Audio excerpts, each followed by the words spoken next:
Chapter 2. And there went a man of the house of Levi, and took to wife a daughter of Levi.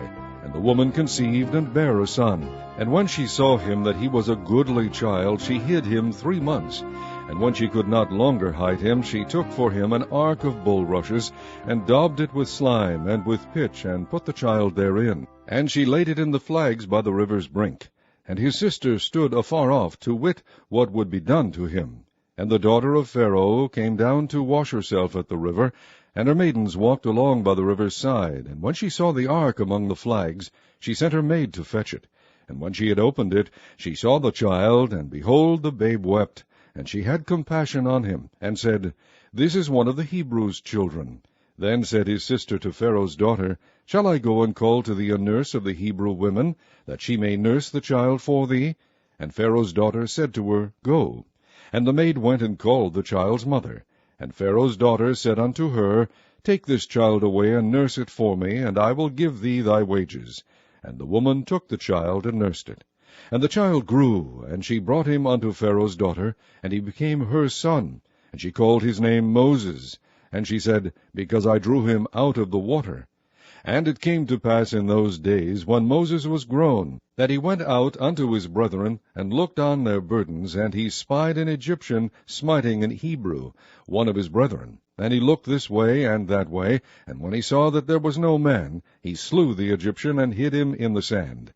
And when he went out the second day, behold, 2 men of the Hebrews strove together. And he said to him that did the wrong, Wherefore smitest thou thy fellow? And he said, Who made thee a prince and a judge over us? Intendest thou to kill me, as thou killest the Egyptian? And Moses feared, and said, Surely this thing is known. Now when Pharaoh heard this thing, he sought to slay Moses.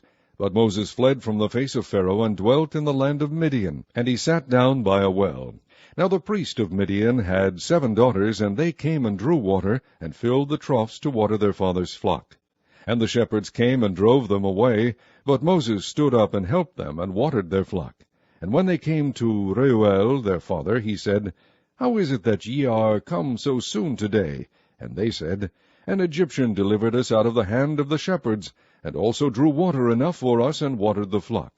And he said unto his daughters, And where is he? Why is it that ye have left the man? Call him, that he may eat bread. And Moses was content to dwell with the man. And he gave Moses Zipporah his daughter, and she bare him a son, and he called his name Gershom, for he said, I have been a stranger in a strange land. And it came to pass in process of time that the king of Egypt died, and the children of Israel sighted by reason of the bondage, and they cried, and their cry came up unto God by reason of the bondage. And God heard their groaning, and God remembered his covenant with Abraham, with Isaac, and with Jacob. And God looked upon the children of Israel, and God had respect unto them.